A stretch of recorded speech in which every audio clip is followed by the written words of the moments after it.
Posisi separa lentang sambil bengkok, kedua lutut, letakkan kedua tangan di bawah sternum, tarik nafas melalui hidung dalam-dalam tahan 3 saat, kemudian hembus panjang melalui mulut, ulang sehingga ulangan kelima, tarik nafas dalam-dalam dan tahan 3 kiraan, kemudian batuk sambil menyokong bahagian pembedahan.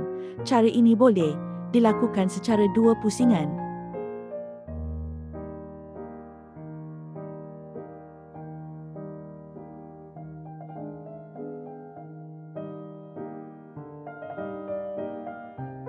Batuk pusingan pertama. Batuk pusingan kedua.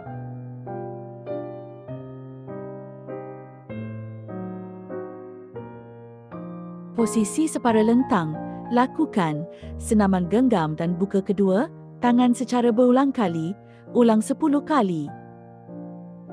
Posisi separa lentang, lakukan senaman bengkok dan lurus kedua siku secara berulang kali, ulang 10 kali. Posisi separa lentang, pernafasan, mobiliti dada. Angkat kedua tangan sambil menarik nafas dalam-dalam, pastikan kedua tangan berada paras, maksimum atas kepala dan tahan 3 kiraan, kemudian menghembus nafas melalui mulut sambil tangan kembali ke posisi asal. Ulang senaman ini sebanyak 5 kali.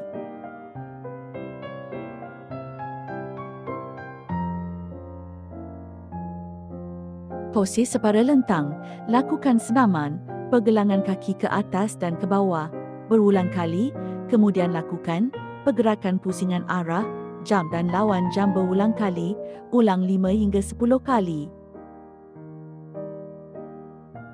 Posisi separa lentang, bengkok lutut kanan sambil menarik nafas dan hembus nafas bila lutut melurus.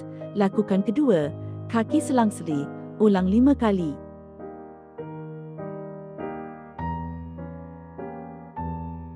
Dari posisi separa lentang, mengiring sambil kedua kaki keluar dari katil, sementara tangan kanan tolak badan sehingga duduk tegak dengan selesa di atas katil. Letakkan kedua tangan di bawah sternum, tarik nafas melalui hidung secara dalam-dalam dan tahan 3 saat, kemudian hembus panjang melalui mulut, ulang sehingga ulangan kelima, tarik nafas dalam-dalam dan tahan 3 kiraan, kemudian batuk sambil membongkok badan sementara menyokong bahagian pembedahan. Cara ini boleh dilakukan 2 pusingan. Batuk pusingan pertama. Batuk pusingan kedua.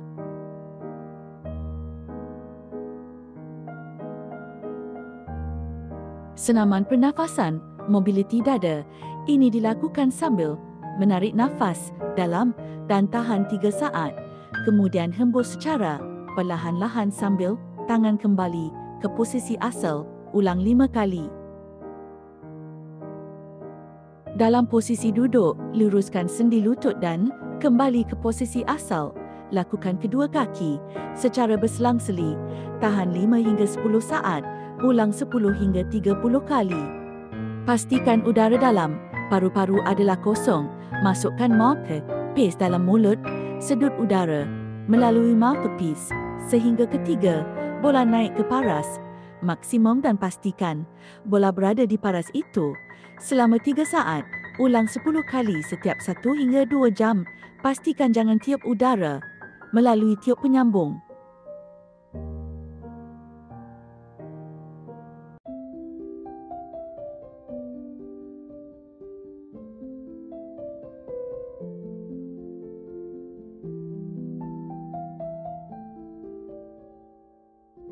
Dapatkan penjelasan atau nasihat daripada ahli fisioterapis jika perlu sebelum memulakan senaman pernafasan. Terima kasih kerana sudi menerima perkhidmatan fisioterapi yang kami sediakan.